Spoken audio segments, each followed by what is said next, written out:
Dahil mainit ang panahon, ayan, magbuko muna tayo mga manay, mga lodi. Kapag dito ka sa probinsya ay unlimited ang buko. Pwedeng-pwede kang uminom ng sabaw anytime na gusto mo. Ayun guys, magbubuko kami ngayon.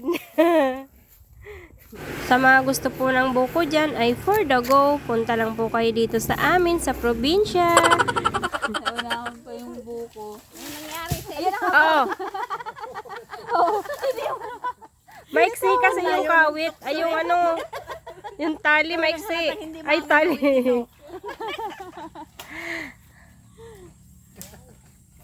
Yung kawayan maiksi. Naiwan na yung karet dun sa dulo.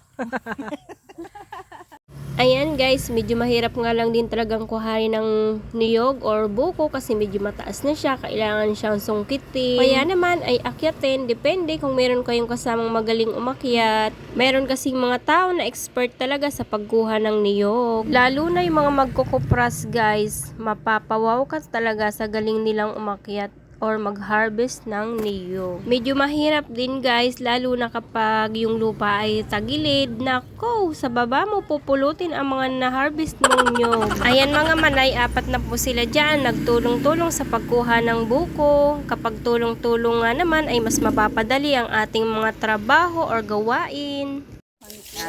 Ayan, bumagsak din oh, nakaisang buwig. Ay, buwig ba tawag dyan? Yung palutin siya, hindi pala ano. Wala na hita.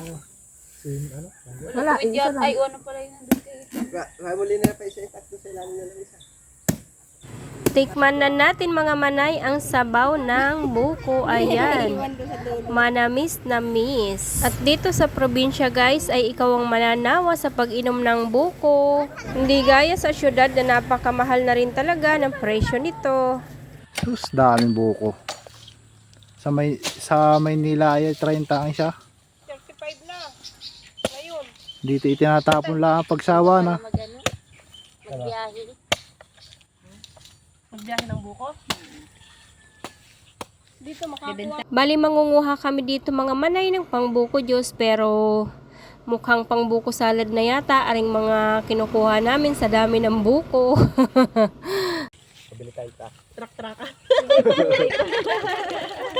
Kailan? Sa pista daw. Magbuko na kayo kakasinon. Ayan ah. Baso. Ang baso. Ang sarap ng buko. Siguro ka pa sinaturi, may dalang gatas yun. Maynila ay 30 ang siya. 35 na. Ngayon. Dito itinatapon lang pagsawa. Ganda pala magbiyahe. Finally, ito na siya mga manay, yung buko na na-harvest namin kanina. Ayan, nilagyan lang namin yan ng isang latang ibab at isang condense. At syempre, dahil mainit ang panahon, kailangan natin ng yelo.